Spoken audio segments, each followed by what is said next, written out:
tell you about your different brain colors. This is your comfort color, number 4. So don't do it yet. Orange people are ready to do it right away. So this is the one with your team that you feel the most comfortable with, number 4.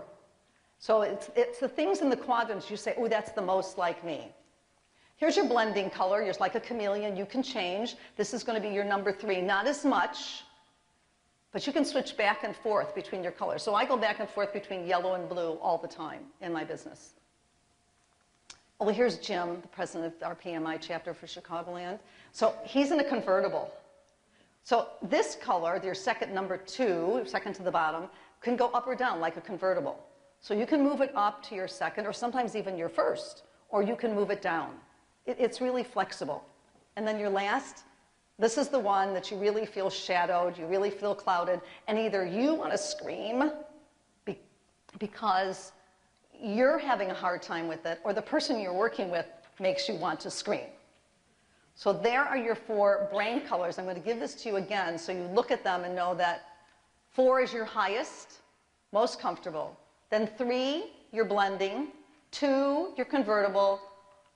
1 is your lowest, the one that's the hardest for you to work with. So let's just get this in here. Now it's working. Okay. So if you look at the quadrants and you find that, oh, I'm having a hard time deciding between the 4 quadrants, and it is. This is a lot to get at one time. In the book, there's a whole assessment that numerically you can take your time and rate yourself numerically, but we don't have enough time, so we're just doing 4, 3, 2, 1. Then look at maybe what's your stress, or how do you deal with change? So just know that you're 4, 3, 2, 1. 4 most like you to 1.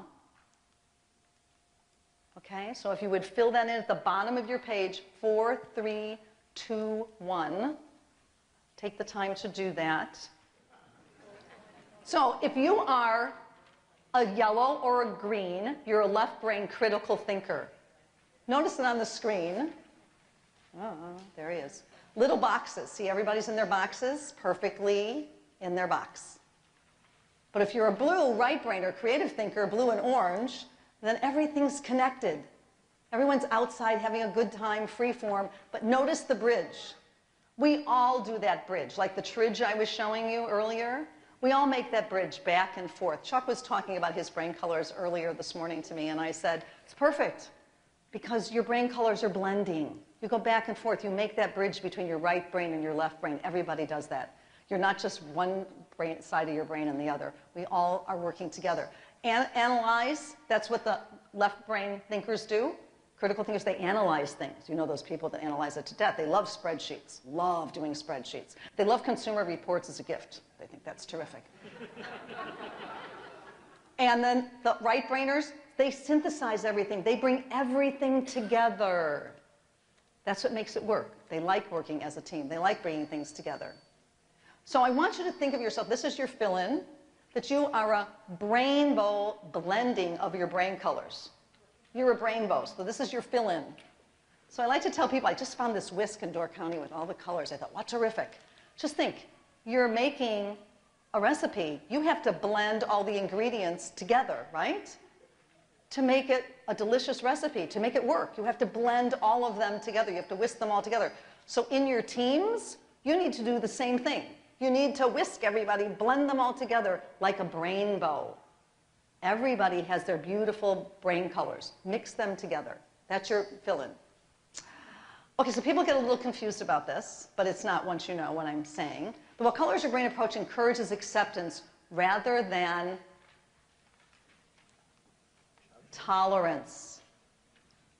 It's about acceptance, not tolerance. I know that a lot of places teach tolerance. Now, this is going to be the fingers on the blackboard every time you hear the word tolerance. So this is about acceptance, not tolerance. That's the definition of tolerance, just putting up with someone or enduring them. It's pretty stinky. Nobody wants anybody to just endure them or put up with them. You're working on a team. Do you want your team members to just endure you till the project's done?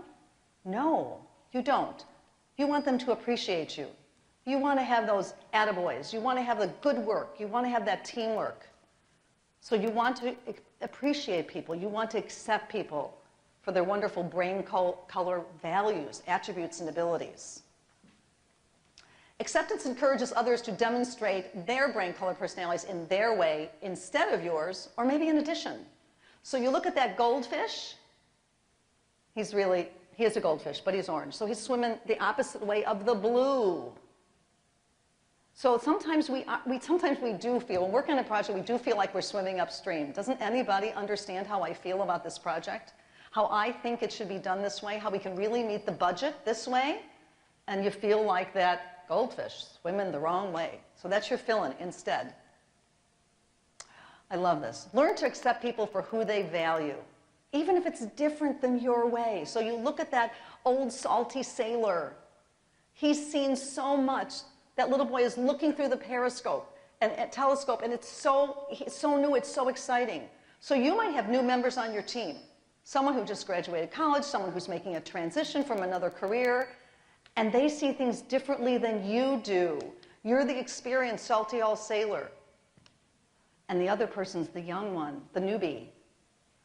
Take on some of their excitement. Show them the way. Help them.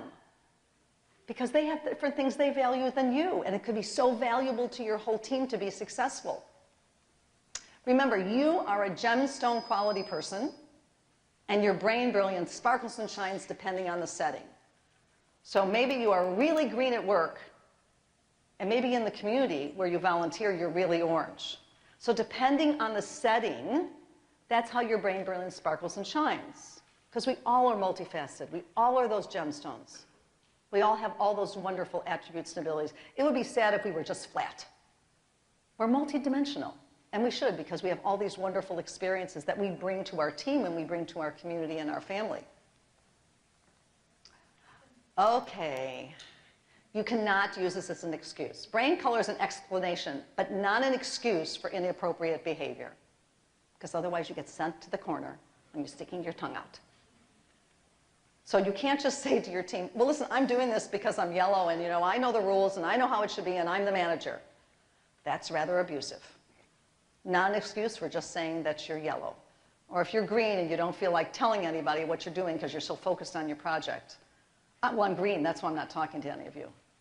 So you need to know that it's not an excuse, just an explanation. Understanding other people's brain colors really helps to eliminate accusations. So you know the old story, when you point your finger, the other three are pointing back at you. Don't be so quick to accuse somebody of why they aren't doing it the right way. Get to know them.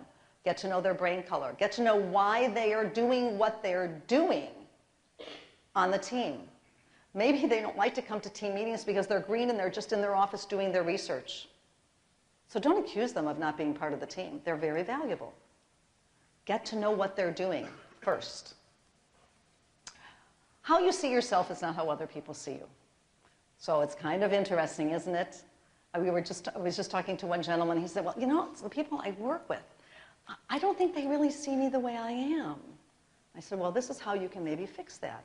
So we think about Superman. I always think that Lois Lane was a little ditzy. She didn't get that the man in the tights would just put on his glasses and his suit. He still had the same voice. So you really have to get to know people. Who are they? How you see them is maybe not how they really are. Any of you do something where if I looked at you, you had a hobby and I wouldn't know what your hobby was by looking at you? Anybody?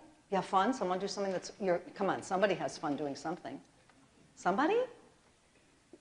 Oh, yes, in the back. Yes, your hobby. Oil painting. So we wouldn't know by looking at that beautiful young woman that she is an oil painter. Anybody else? Something fun? Yes? I ride horses. He rides horses. So you wouldn't know that by looking at him. Unless he's sitting side saddle. I don't think so. So what I like to say to people is, get to know the person first. You can't tell by looking at people who they are.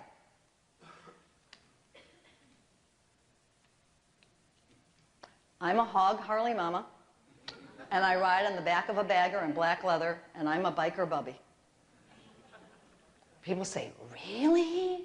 You don't look like a biker babe. But I am. So again, different environments, different people. Don't judge people. Get to know them. So if you go down underneath where all the fill-ins are, this isn't a fill-in. This is all just a resource for you. This is called wet paint. So when you aren't feeling good, here are the things, according to your brain color, it's all on your sheet, you don't have to fill anything in. This is how you are when you aren't feeling good about yourself. Like I said to you last night, my husband was really overwhelmed with what he was trying to do with his problem solving because he's green. And he just said, I'm green wet paint. He didn't have to say anything else to me. I knew he was trying to solve problems and he was having an issue. And he was also having an issue, well, with all his blue partners. So if you understand that and the brain colors, you don't have to go into a whole explanation of why you aren't feeling good, because when we're upset and feeling shadowed and clouded, not feeling good about ourselves, we don't want to explain why. So it's a great tool to just say, I'm wet paint. You need time to dry. Like a park bench. Don't sit down. Give me time to dry. When you're feeling really bright about yourself, here are your attributes and abilities. And sometimes it takes us time to get back to that bright place because it's been a little uncomfortable, the stress of getting a project done on time. And we all know that time element, and all the intrusions with emails and meetings makes it really kind of difficult for all of us. Next one is, if you listen to people, they'll tell you exactly what brain color they have. And this is a great picture because here are the 4 brain colors. Well, these are the 4 Jung archetypes, and these archetypes are in every movie, every book that's ever written, all the literature. This happens to be my favorite movie, my favorite book. But if you think about it, Dorothy, shoulds, woulds, have to, she was on the yellow brick road. She wanted to go home. Yellow people like to feel safe and secure, so she's yellow. And yellow people always say shoulds, woulds, and have tos. And then you have the green scarecrow. He wanted a brain. He wanted to think. So the green people, so you see those archetypes, those green people who want to think. Then you have the blue people. Well, you know the Tin Man wanted a heart. So everything's about their feelings. Listen to their words, they'll tell you who they are. And then you have the Cowardly Lion. He wanted to get courage. He wanted courage. So let's go to the land of Oz. I want my courage. So now every time you read a book or you go to a movie, you're going to see all these archetypes, especially with the new Star Wars coming out. You're going to see all those archetypes. But they're always there. We all have them consistently. Now you'll just have another way to explain those archetypes with your brain color personalities. This is how you build rapport with people. This is not always the easiest thing to do because you're, again, standing on a different corner. What's your approach? What's your tone? How do you present ideas? So if you know what your brain color is and you're blue and you're going to present an idea to a yellow person, then you know that you have to be diplomatic and you have to be formal. I mean, you can't just approach someone the same way that your brain color is because they might be a different brain color. It's like speaking, okay, my daughter-in-law is Brazilian. I don't speak Portuguese. She also speaks English. But when we've gone to Brazil, sometimes I have a hard time. I'm really glad I have an interpreter because it's like speaking another language. Brain color is another language. You can learn to speak brain color. Brain color is a second language. It's much easier. Once people know this, they do start talking the brain colors. Oh, that was so blue of you.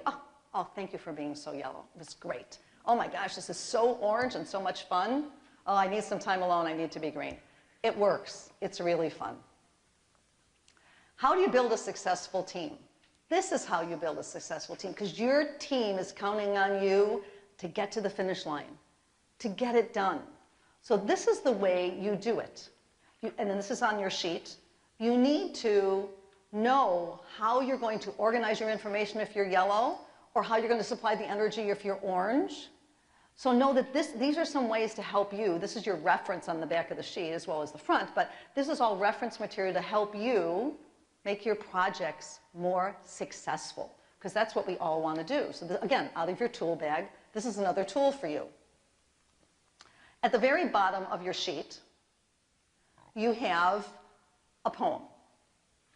And this is given to me by a friend of mine, and it's so typical of your brain colors. So it says, there were 3 men went down the road, as down the road went he. The man they saw, the man he was, and the man he wanted to be. So if you're a woman, you can just change it to woman if you'd like. But look at this. Where's he going? Who are you? Who do you want to become? How do people see you? How do you see yourself? according to your brain color. That's what's really, really important. So as we're doing this, I want to leave you with one important idea. As an educator, I love my puppets, whether you're kids or adults. Remember, so significantly, that you are a brainbow. You're a blending of all these brain colors. And use the one that works best for you. Now remember I said about the orange brain doesn't develop till later? 25 to 30 years old is when your orange brain starts to develop. 70 to 75% of our children are orange. Now that changes as they get older, because now you know it's only 10 to 15%. But remember, we still have those reactions about things sometimes, and we do become those orange children. And we still need it to get the job done. But remember, you are a brainbow individual. Very important. Then, let's see. You were a good laugher, my friend. So, okay. It won't jump out and bite you, but if you can take that out. And you want to tell me what it says? Inside my shirt is one terrific kid. Right. So this is a shirt, a replica of a shirt that our youngest son got when he was 6. And Noah got this shirt, and we said, inside the shirt is one terrific kid. Now, if he's 6 years old, and a boy, what color brain do you think he had? Orange. Perfect. He was orange. So I told him inside the shirt is one terrific kid, and this is what Noah started to do. Why are you laughing? I mean, his mom told him inside the shirt was one terrific kid, right? So he's born in May, so we're outside on the patio, and I take off his shirt, and I put the shirt on him, and he goes, "It's me." That's what I want you to go away with. I want you to remember that every day when you put on your shirt, no matter what color it is, maybe you have to be really yellow, and you have to be really organized that day. So you know that you just put on your yellow shirt. Or maybe you have to be blue and you have a meeting with one of your team members who really is having some issues. You have to really be compassionate. Put on a blue shirt. It's like Superman, you know, you just change your outfit. Just put it on, imaginary or for real. Or green, you're working with numbers and it's really sometimes hard to make those numbers work. Put on your green shirt. Or orange because you've told your team, we're doing something really fun today, it's a surprise. So what I want you to remember every day is that inside your shirt is one terrific kid, is one marvelous manager, one terrific team member, whoever you are. Remember, we all have those praiseworthy gifts. We all have those attributes and abilities inside of us that make us special and praiseworthy. And so I'd like to wish you all a happy PMI Brain Day. Thank you. Thank you.